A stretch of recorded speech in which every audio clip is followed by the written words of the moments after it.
దక్షిణాఫ్రికాతో జరిగిన టెస్ట్లో భారత్ ఘోర పరాభవం చవిచూసింది. ఊహించినట్టుగానే పేస్ పిచ్పై మన బ్యాటర్లు చేతులెత్తేశారు. రెండో ఇన్నింగ్స్లో కేవలం 132 పరుగులకే కుప్పకూలింది. కోహ్లీ తప్పిస్తే మిగిలిన వారంతా విఫలమయ్యారు. ఈ ఓటమితో వరల్డ్ టెస్ట్ ఛాంపియన్షిప్ పాయింట్ల పట్టికలో టీమిండియా అగ్రస్థానాన్ని కోల్పోయింది. సౌత్ ఆఫ్రికాతో తొలి టెస్ట్లో ఇన్నింగ్స్ 32 పరుగుల తేడాతో ఘోర ఓటమిని చవిచూసిన భారత్ పాయింట్ల పట్టికలో 5వ స్థానానికి దిగజారిపోయింది. ఈ మ్యాచ్కు ముందు 66.67 పాయింట్ల శాతంతో టీమిండియా తొలి స్థానంలో ఉండేది.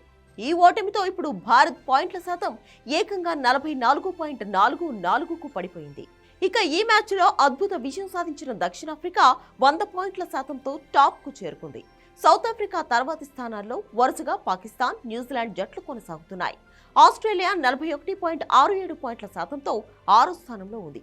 కాగా పాకిస్తాన్తో జరుగుతున్న రెండో టెస్ట్లో ఆసీస్ విజయం సాధిస్తే డబ్ల్యూటీసీ పాయింట్ల పట్టికలో అగ్రస్థానానికి చేరే ఛాన్స్ ఉంది.